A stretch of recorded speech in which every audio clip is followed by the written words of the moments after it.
Hello everyone, I am Dr. Shweta Godavarthi and I'm a neuroscientist here at University of California, San Diego. In addition to science, my other interest is dance. I'm a trained Kuchipudi dancer. And today I have the pleasure to introduce to all of you Dr. Mahita Jarjapu, who is a scientist at the La Jolla Institute of Immunology at San Diego. And she is also passionate about dance. So welcome, Mahita. Hi. So there is an interesting twist. Mahita has profound hearing loss, and so she cannot really rely on music to dance as we all normally do.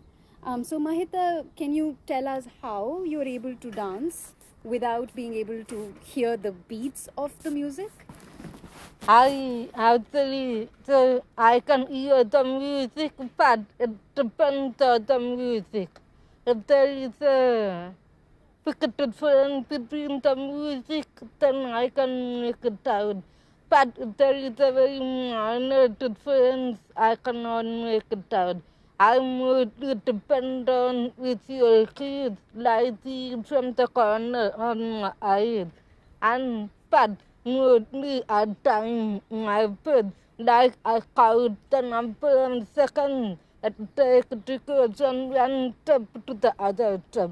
So that time is what I keep in mind when I'm practicing. Right. I first met Mahita when we were introduced by a mutual friend of ours here in San Diego. And because I've had friends with hearing impairments before and the accompanying differences in speech, I could make out that there was a hearing issue with Mahita as well. But in our first interaction, I thought it might be rude to bring this up with her. But as we got to know each other better and we became very good friends, I started to ask her all sorts of questions to not just help satiate my curiosity, but to understand better how Mahita navigates the world. And it has been a pleasure interacting with Mahita and learning about this. So thank you, Mahita. Thank you very much. I'm actually happy that you asked me the question because I always encourage others to ask the question because I believe it might be important and you never know, it might help someone someday. And in the past also, I'm always encouraged others to ask the question. Many people are actually afraid to talk about it because they think that I will feel bad. But that's not the case. I would always allow them to come and ask me as many questions as they can. It's one way of improving awareness. Speaking about improving awareness and interacting with people, can you tell us about any incidents that you encountered when people hear you speak for the very first time? So, the one thing that I noticed that I'm saying very often is that people who meet with that the first time, they think that I have a problem with my throat or with my vocal cords. So I don't blame them, and I had to explain to them that it is not because on my throat, it is because on my hearing loss. But I don't blame them because many people are not aware that it is our ability to hear that makes it possible for us to speak. Yeah, and Mahita, as you can see, is very open to answering our questions, and I have a huge list of questions to ask her. So, can you tell us about? So, I've heard, and from what I have studied, is that when babies learn to process language, they primarily are they hear the language being spoken at home, Yes. and that's when they get to an age when they start to imitate the same sounds that they have heard Yes. by their mothers, being made by their family, Mm. and that's how language develops. Yes. Can you take us down the road of your journey? So when I was 2 years old, my parents found out that the answer found hearing loud. So that they came to know about it. They noticed that I was not speaking. So they took me to a family doctor. At the family doctor asked my parents to take me to an ENT specialist. And then the ENT specialist confirmed that the answer found hearing loud. And only my parents that were outdated, and they would come class, sit down, they answer many questions. Will I be able to speak? Will I be able to get good education? Will I be able to interact with other people around me? Will I be able to make good friends and be independent? And all with the people around me be in with me? But they were actually determined to make me speak, and unlike many other people, they did not try to hide my diagnosis. They told everybody, family, friends, even they met in the airport, get some information. And it so happened that one day, when our neighbor came to our house and she told my parents about a program on total channel. So the program was about a school that attached in Bangalore. So my parents took me there, and in that school they told about Balavidyalaya, which is in Chennai, and so my parents took me to Balavidyalaya, where they train to listen and speak. Unfortunately, I was less than 3 years old, and so that is how I was able to get admitted into the school. And that was the biggest turning point in my life, and changed my life forever. Right, and like this makes sense even in terms of the research in neuroscience that shows that the brain continues to mature, at least the hearing part of our brain continues to mature till up to 3 years of age. So, an early intervention would be the most beneficial way of supporting the child with hearing impairment. So and if the baby, and the important part is, if the baby is not exposed and to this type of training and hearing early on in the life, then the baby would never learn to speak fluently. Yes. Yeah. So that is why it is very important that when we to be diagnosed early, because the brain is developing. But after 3 years, it becomes more difficult to develop language, spoken language. So that is why for this reason in many countries like USA, UK, Australia, they have made it mandatory for women to be clean, the hearing loud as in their phone. But unfortunately, that is not followed by many hospitals in India. So many parents are not aware until it becomes too late. Right. And just to reiterate, the age at which you want the diagnosis done Yes. is before the age of 3 Yes. for the child. Nice. So can you tell us what the process of training in Balavidyalaya was like, and like how you navigated your way through Balavidyalaya?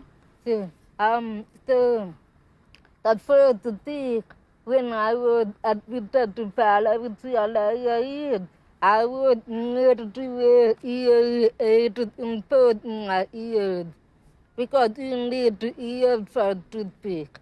And then second is Balavidyalaya is in Tamil Nadu.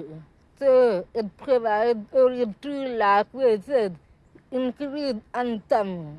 And because we have some Telugu speaking family, my Amma, she had to learn English because that was the language they selected for me to train, to listen and speak to.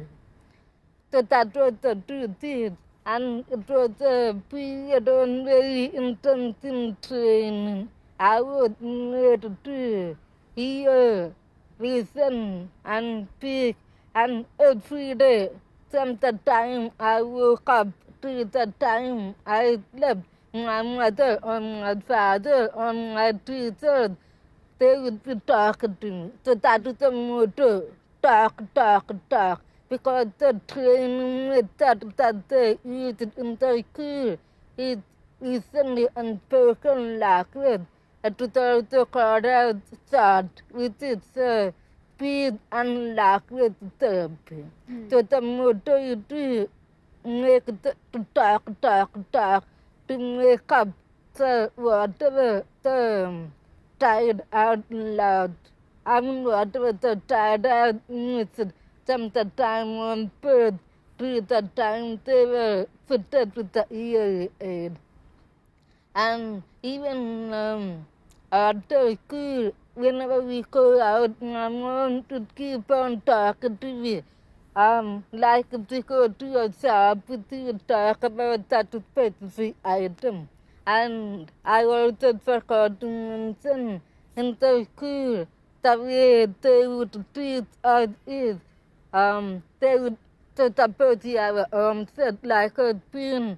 They will show me a picture of the spoon and make me write and make me pronounce that and make me look at them. So it was like a three-way method, writing, looking at the picture, hearing, and looking at the movement. So that is how it helped me to associate the sound with the word. Right. So that is the process. So it takes a lot of hard work, but I'm happy that it paid off. I'm happy too. But the entire training regimen that you described, it sounds very intensive. Yes. How long was this training period for? It was 5 years. Okay. And how do they assess the performance of the child? What are the benchmarks used by Balavidyalaya to assess how the child is doing?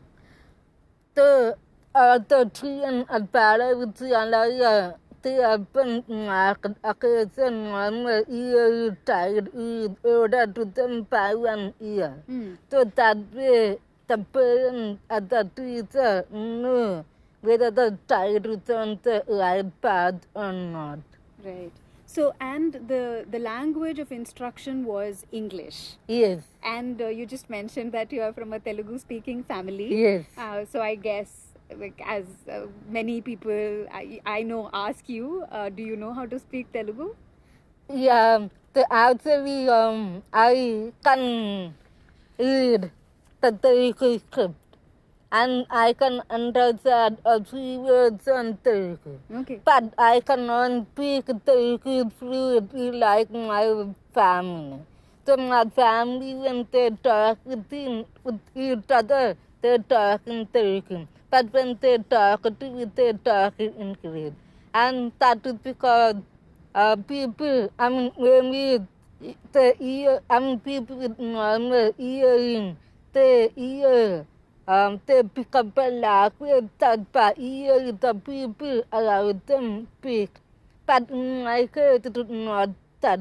So, my parents had to really provide the language to me. So that is how I developed the ability to speak English. But it takes a lot of effort and a lot of hard work. But I am sure that if I put the same effort learn Telugu, then I am confident that I can speak Telugu fluently. I don't doubt that for a moment. So, coming back to Balavidyalaya, you said that the training period was for 5 years. Yes. So, at the end of 5 years, I know that you moved back to Hyderabad. Yes. And there you joined a regular school. Yes. Can you take us through that time period of your life? That's actually a very important development because my life was beaten. It was a very important phase because I would be integrated into the mainstream. So only my parents, they were really worried about finding a good school for me in Hyderabad. But it so happened that my father's friend was working in Hyderabad and his daughter was studying in a school called Salewood Public School. So he commented some school to my parents. So my parents took me to that school. And at that time, the principal of that school was Mr. Raike Kuvera. He is also the founder. Okay. And when my parents told him about me, he took me to a room to speak to me alone. Oh. And I think he asked me my name. And that's when my parents remember. And then we came out. And then we told my parents, okay, later I will admit her. So my parents were very surprised because they did not expect it to do it that quick. So he told my parents that if we don't admit her, we will be. And they were very thankful because unlike me, someone, my friend, he also had some Balavidyalaya. They had difficulties in getting admitted into a regular school because the principal did not believe their parents that their children are capable to be on par with the normal yearly child. Right, right. And so this was your transition from Balavidyalaya to Sherwood. So you just told us about your admission from and transition from Balavidyalaya to Sherwood School. Yes. I'm guessing the transition might not have been the easiest. Yes. Can you tell us about some of the challenges that you faced? So, like I mentioned earlier, when I was in Balavidyalaya, I was surrounded by people who also am hearing loss. So, they were all similar to me. But the transition was to environment with the EA people. So, it was a completely new environment. So I wouldn't say it was difficult. And secondly, when I was admitted to Salewood, I was actually admitted into the second class directly because the first class pre-primary and whatever comes before that, that was covered during my pre-school in Balavidyalaya. And but when I was admitted to the school, luckily the teachers were very understanding and they made me feel included. And even my classmates, my friends, they went out of their way to help me. So over time it became better and I started feeling at home. And even today I am still in touch with the school and with those friends. How beautiful.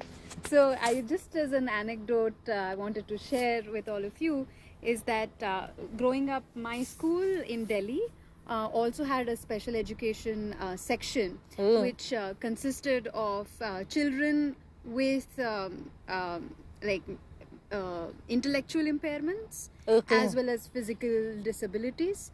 And like growing up till I think 4th or 5th standard, we were actively encouraged to mingle with that section, and sort of also make them feel comfortable and welcome amongst us.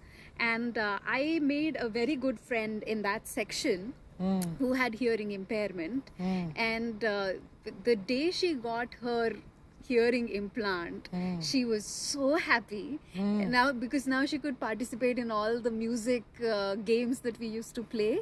And well, with time she was also transitioned into our section from the special education section. Yeah, so I mean, that's the power of hearing aids and proper intervention at the right time for the child, right? So and I've seen just like her, you also rely on lip reading. Yes. So can you talk about like how you navigate with lip reading in maybe a group scenario where there are multiple people speaking, and you rely on looking at people to follow along with the auditory cues? So I had to admit that salary good conversations is not always easy. So somebody once told that it's like what your terminator is mad. So when you watch your terminator mad at the time, your father is a far between two players, right? But imagine if you watch multiple terminator matches or multiple, I mean, sometimes to be played multiple parts at the same time. You have to follow separate parts. So you have to follow other parts at the same time. Then player to the other player. So it becomes very difficult to keep track of with the party. Similarly, even group conversations, sometimes too many people are speaking at the same time. It becomes hard for me to follow, but sometimes I manage. And time without anything important, and I thought I ask someone to explain to me. So that is how I always navigate these kind of situations. Right. And so, like we've spoken about your journey now till your school time.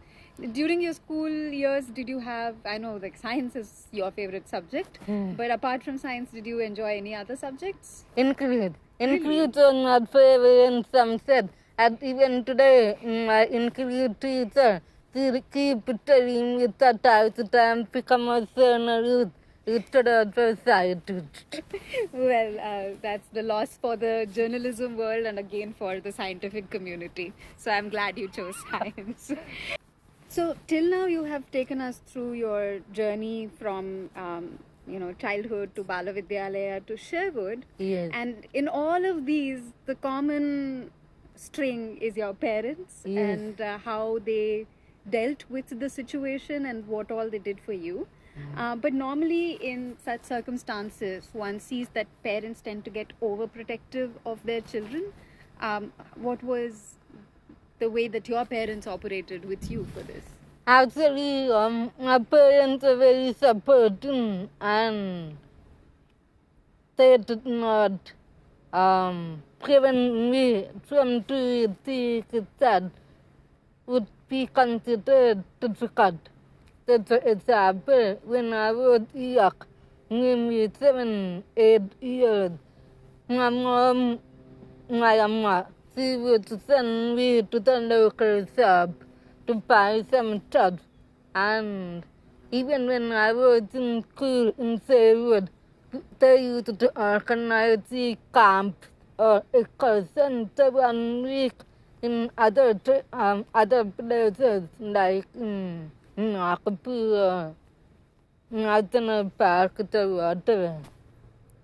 So it used to be 1 week to 10 days. And my parents would always encourage me to go for this trip to stay away from home. Then my parents, after 1 week, was it gave me some kind of confidence that I can do this on my own. And as I grew older, they also wanted to make me more independent, so they would encourage me to travel in the city alone without depending on them. And they made me learn driving, both a two-wheeler and a four-wheeler, that is a car. And when I was in my final year on my undergrad, they bought a bike from me, pleasure bike. So Okay. I used to commute around the city, and I used to go to college every day by bike in heavy traffic. But and ultimately when I got to IIT, done my MSc in Chennai, they did not prevent me. They allowed me to go and stay by myself in a new city. And many people were actually surprised because they thought that my parents would not let me stay away in a new city by myself. So together all these small situations actually gave me a lot of self-confidence to be on my own. So, yeah, so that is how I would say it. Right. And like going, so earlier you had mentioned, we were talking about the challenges that you faced interacting with other people. Yes. So normally, uh, like, this is a hard question to ask, but I'll have to ask you. So uh, I'm quite sure you might have also encountered certain negative experiences out in the world. Could you tell us about how you handled them? Yes. So that's all. I have to say that I will disseminate is considered as a big social stigma. So one thing that I found it very frustrating is that people would not expect me to perform at the same level as someone with normal hearing. Even though I have the same level of education, same background, same age, but to do somehow they would not expect me to perform. And they would be happy with whatever I do. And they would make a big deal of anything. Anything that is considered normal. So that kind of made me very frustrated because it undermines your own self-confidence. Yes. And another thing that I am concerned is the lack of patience that is shown by many people. So the moment a new person, a person whom I am new to, if they hear me speak for the first time, they make a mental block that, oh, this girl is speaking to me, I cannot understand her. So they make it, they block their mind. So they don't make an effort to listen to me carefully and understand. But it is not the case. Anybody who is new to me take time to follow my speed, like any other action. And that is how it has been with my friends and my colleagues. Even they were new to me for the first time, but eventually they started following. Right. So I told you that is a big deal. And I wrote the word to address the elephant in the room. The elephant in the room is no matter what people say in India, most of the people do not consider someone with a disability as equal to them. Even if that person has done a lot of achievement, has done the same level of education, everything is the same, but somehow they don't consider that person as equal to them. So this is something that is what I'm saying, the mindset of many people. Yeah, and which is strange. I mean, it's not that I don't have flaws or people in general don't have flaws. Everybody has some flaw or the other, Yes. and we just learn to navigate the world with those flaws. And Exactly. so that's just what your flaw is. You're learning to navigate it with that. So Exactly. And speaking on our disability is with me. So people can immediately make out that it is a flaw. But other people don't have any disabilities. They may some of the other flaw in terms of personality or even though they may not get along with other people. Right. Or they may have some addiction to something. So they are also flawed, but they are not taken seriously at the same level as that of the disability. Right. Yeah. No, I can understand that. And you did mention that you were navigating through new cities all on your own. Yes. Could you tell us a little bit about what you thought of the facilities that are available in public spaces for the disabled? Like, for example, when you go to a movie hall. Now we are all used to like Netflix or televisions with closed captions. But what was it like for you in a public space? So when I was young, there were no good facilities. I mean, we did not until land comes in what do you call social media. Right. So I used to have a Nokia phone that I used to use to inform my parents whenever I was away from home. But now technology has made it easier because more and more people are now used to it. Right. And Netflix and Amazon now they have movies subtitles, but news channels do not have subtitles. So even today I feel that news channels should have subtitles because it is also our right to know what is happening. Right. And I've also had an argument with a few people who don't know me well, but the argument is about having subtitles in the movie theaters. Right. They argue that the time subtitles for you to try to do them. But for them it is a minor inconvenience compared to the attractions that it has for people like us. Right. So this is one thing. And when I was in school, at that time, there were no facilities.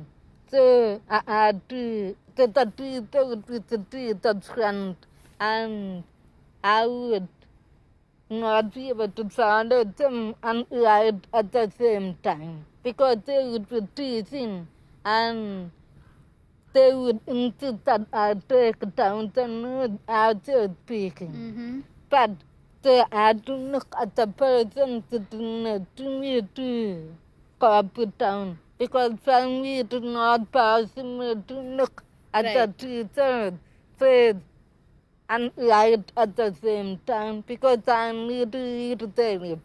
So because of that, I used to miss about 50% Okay. in the class. And I did not realize it at that time. I realized that now because of the subtitles that are available now. Right. So I think it is very, very important that subtitles to be made available whenever possible.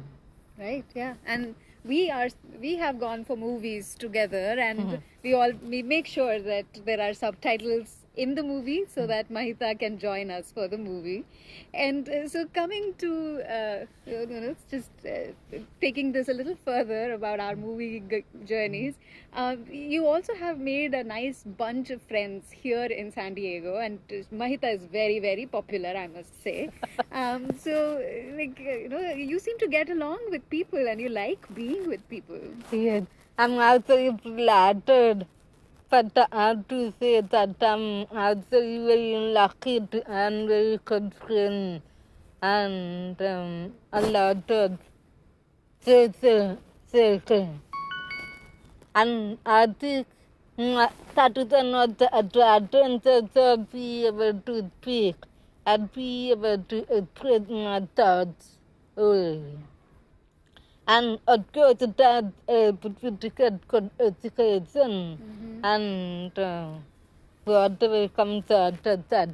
But speaking actually has its own benefit because it does not make it dependent on sound language interpreter and it allows you to communicate directly with people and expand my social network. So that is actually when I'm happy that you pointed it out because that is another because advantage of be able to talk.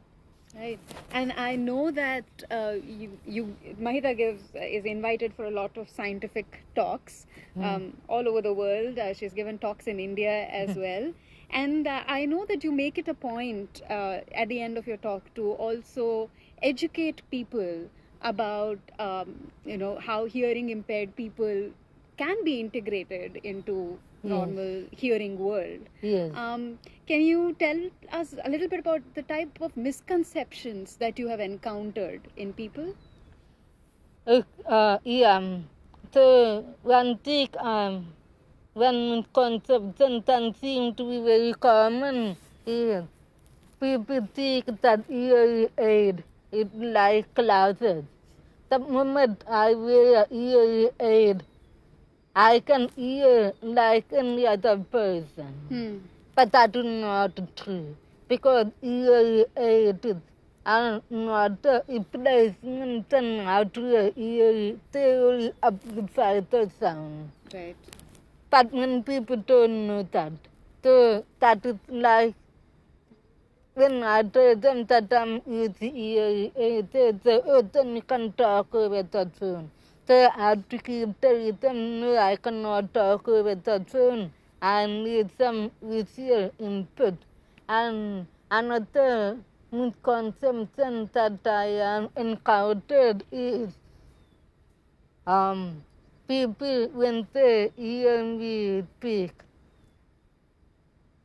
they say that they are met to someone who also has hearing loss. But they speak clarity is better. But it turns out that those people lost their hearing later. Right. By the time they lost their hearing, they had already acquired spoken language. Right. So it's not fair to compare because they had to learn from the beginning. Right. But in their case, they already learned. So that is also another misconception that noticed. And I'm hoping that this video will to clear that misconception. Yes, I hope this reaches people, especially people, parents like yours, who are looking for information in how their child can continue to be a part of regular classrooms. Yes. Right. So thank you so much, Mahita, for talking to us today. And one thing I'd like to point out from my end is that there in our society, especially in India, as Mahita pointed out, there is a severe misconception that children who are born deaf cannot ever learn to hear and speak. But Mahita and several of her classmates from Balavidyalaya are actually setting the example that that is not true. If there is early diagnosis and an early accompanied by early intervention, even children born with deafness are capable of not just hearing and speaking, but integrating into regular classrooms, regular colleges, regular schools, and becoming a part of our hearing world. Yes. So thank you, Mahita, for and what the one important thing I want to point out is the key to all of this, as Mahita said at the very beginning, is early diagnosis. And I hope that this very simple step is accepted by parents Yes. so that they take their children for an early diagnosis. Yes. And this becomes a part of our policy that, children are screened for hearing impairments Yes. at birth. So thank you, Mahita, once again for educating all of us. And it was a pleasure talking with you, as usual. Thank you so much for your time and helping me in interpreting, make more people aware of this. Thank you very much for your time.